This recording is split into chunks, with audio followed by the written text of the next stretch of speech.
ফ্যাসিবাদী হাসিনা যখন দেশনেত্রী বেগম খালেদা জিয়া এবং বর্তমান মাননীয় প্রধান উপদেষ্টাকে নিয়ে কটূক্তি করেছিলেন, আমি তখন কিন্তু আপনাদের অশ্লীল স্লোগান তো দূরের কথা, উচ্চ কণ্ঠ দেখিনি বন্ধুরা আমার। আপনারা মুখের ভাষা শালীন করেন, বাংলাদেশের রাজপথে 56,000 বর্গ মাইলে কোথাও আপনাদের দাঁড়াতে দেওয়া হবে না বন্ধুরা আমার। প্রাচ্যের অক্সফোর্ড ঢাকা বিশ্ববিদ্যালয়ে যেখানে এই বাংলাদেশ নামক সফল রাষ্ট্রটির জন্ম হয়েছিল, সেই ঢাকা বিশ্ববিদ্যালয়ের একজন শিক্ষার্থী হিসাবে গত কয়েকদিন আগে অবাক বিস্ময়ে লক্ষ্য করলাম, উদ্বিগ্নতার সাথে লক্ষ্য করলাম,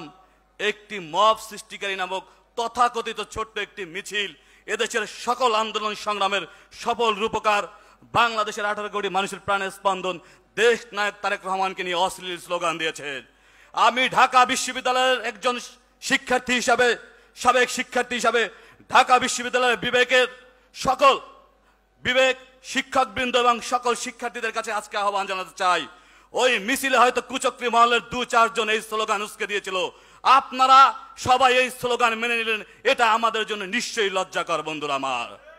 ওই সকল ষড়যন্ত্রকারীদেরকে আপনাদেরকে চিহ্নিত করতে হবে, কারণ বাংলাদেশের সকল গণতন্ত্র পুনরুদ্ধার আন্দোলনের সকল রাজপথের সফল আন্দোলনের সফল রূপকার দেশ নায়ক তারেক রহমান, যিনি ইতিমধ্যে বিশ্বের কাছে সমাদৃত হয়েছেন তার নেতৃত্ব গুণে, সেই দেশ নায়ক তারেক রহমানকে নিয়ে যে অশ্লীল স্লোগান দিয়েছেন, জাতীয়তাবাদী ছাত্রদের একজন সাবেক কর্মী হিসাবে, এই ঢাকা বিশ্ববিদ্যালয়ের একজন শিক্ষার্থী হিসাবে আমি তাদেরকে হুঁশিয়ারি উচ্চারণ করে বলতে চাই, আপনারা 2-4 জন কুচক্রী মহল যারা এই ফ্যাসিবাদী সরকার কায়েম থাকা অবস্থায় আপনাদের স্লোগান উচ্চকিত হয় নাই, আজকে আপনাদেরই মানায় অশ্লীল স্লোগান দেয়া। আপনারা ছিলেন তথাকথিত এই হেলমেট লীগের আবরণে আবদ্ধ, আর আমরা ছিলাম বিরচিত ভূমিকায় এই ঢাকা বিশ্ববিদ্যালয়ের মাটিতে বসে। যখন আমরা লক্ষ্য করলাম তৎকালীন অবৈধ গণতান্ত্রিক ফ্যাসিবাদী হাসিনা যখন প্রকৃতি স্বপ্ন সৌন্দর্য মা মাটি মানুষের নেত্রী দেশনেত্রী বেগম খালেদা জিয়া এবং বর্তমান মাননীয় প্রধান উপদেষ্টাকে নিয়ে কটূক্তি করেছিলেন, আমি তখন কিন্তু আপনাদের অশ্লীল স্লোগান তো দূরের কথা, উচ্চ কণ্ঠ দেখিনি বন্ধুরা আমার। তখন জাতীয়তাবাদী ছাত্রদল এই রাজু ভাস্কর্যে বসে ওই খুনি হাসিনাকে হুঁশিয়ারি উচ্চারণ করে বলেছিল, মুখের ভাষা শালীন করো নইলে তুমি গদি ছাড়ো। আপনাদের উদ্দেশ্য আমাদের একই কথা, আপনারা মুখের ভাষা শালীন করেন, বাংলাদেশের রাজপথে 56,000 বর্গ মাইলে কোথাও আপনাদের দাঁড়াতে দেওয়া হবে না বন্ধুরা